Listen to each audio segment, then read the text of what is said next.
Hello, co-créateur, co-créatrice. Donc me voilà dans la vidéo du jour numéro 3 de ma première saison. Le bilan de cette troisième journée est assez mitigé. Aujourd'hui, disons que j'avais mis une bonne intention de plaisir pour la journée, mais elle ne s'est pas trop avérée très bonne. J'ai eu un peu de déception. Ce n'est pas d'importance, ça me sert de leçon en fait, ça me sert d'apprentissage pour d'autres expériences similaires, on va dire. C'est à moi d'apprendre de mes erreurs, on va dire. Donc voilà, sinon c'est une magnifique journée, surtout je ne sais pas si vous pouvez voir ce soleil magnifique qui est en train de se coucher. Je vais vous faire partager au moins ça, c'est toujours hyper agréable, j'adore. Voilà. Donc oui, pour en revenir à cette journée, donc ce matin, donc j'ai eu l'intuition. Ce matin, j'avais cette intuition où mon après-midi n'allait pas être si agréable. Alors j'ai un peu de mal avec l'intuition en fait. C'est pour ça que je voulais aussi faire le défi de l'intuition, mais que je préfère partir sur, comme je l'ai dit avant-hier, une saison plutôt classique pour démarrer, une première saison. Mais j'enchaînerai, je pense, sur le défi de l'intuition. Pourquoi?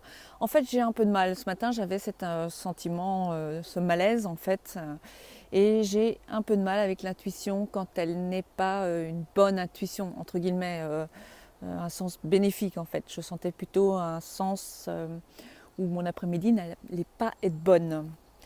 Donc, pour pallier à ça, donc je savais vers qui était dirigée cette intuition, donc j'ai appelé la personne pour lui faire part de mon sentiment, ce ressenti un peu négatif par rapport à cet après-midi. Effectivement, j'avais tout à fait raison puisque cette personne a été absente.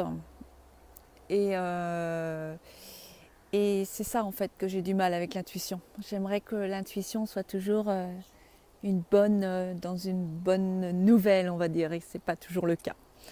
Donc, mais c'était quand même assez bénéfique puisque j'avais un ressenti négatif pour le déroulement de l'après-midi et ça m'a permis d'appeler cette personne et de ne pas être sur le fait accompli en fait. Déjà de me préparer à cette éventualité. Donc voilà. Donc l'intuition, je pense que oui, il va falloir que je le fasse ce défi. Donc pour l'instant, je suis sur le défi une vie épanouie et j'ai bien l'intention de vivre une vie épanouie. Donc ce matin, je suis très contente parce que j'ai repris l'écriture. J'avais du mal ces derniers temps et là, ouais. Alors j'utilise aussi un outil, donc l'auto-coaching. J'en ai déjà parlé hier. Donc ça me permet aussi de faire pas mal de. Je me pose mes propres questions et ça me fait avancer. Donc c'est vrai que sur qu'est-ce qu'une vie épanouie. Donc je suis déjà de nature assez positive. Donc ça devrait le faire. J'ai encore pas mal de choses à mettre en place, à appliquer surtout, parce que je connais pas mal de choses, mais est-ce que je les applique vraiment? Ça, c'est autre chose. Donc voilà, sinon j'ai eu quand même de bons contacts aujourd'hui pour avancer sur cette... alors pas liberté financière, du coup j'ai rechangé, c'est cette aisance financière dans un premier temps que j'aimerais avoir. Même si je ne peux pas dire que je ne suis pas déjà dans une certaine aisance financière, j'ai créé un environnement qui me permet de vivre avec peu et j'en suis très contente pour l'instant, on va dire. Mais ce qui me permet de ne jamais être à découvert, par exemple, même avec de moindres revenus. Donc voilà, donc j'ai un côté très organisationnel, très budget que j'applique au quotidien. Donc de ce côté-là, j'ai beaucoup d'astuces, on va dire. Voilà, quoi dire d'autre.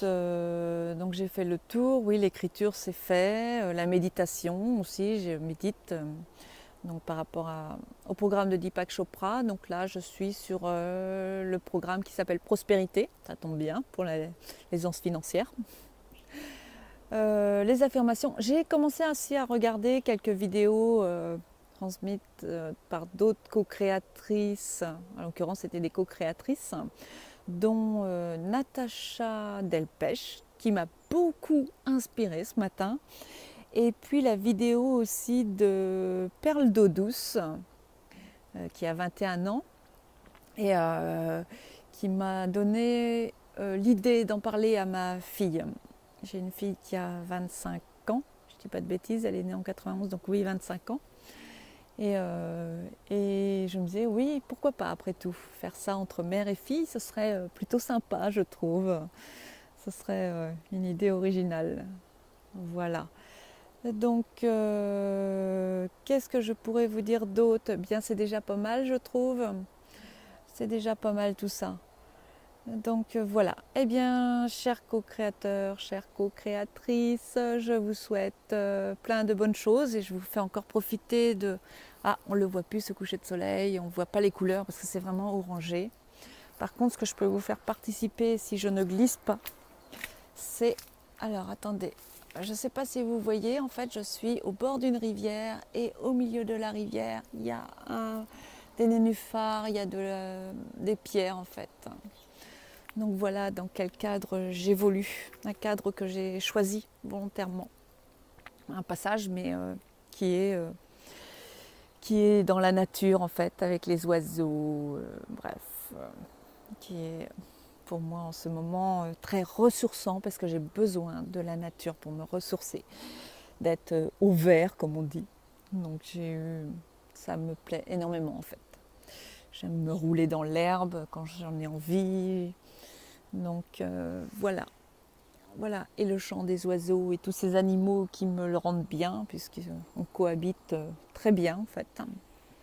Donc voilà, voilou. Eh bien, je vous souhaite à toutes et à tous une excellente soirée et puis à demain. Je vous embrasse.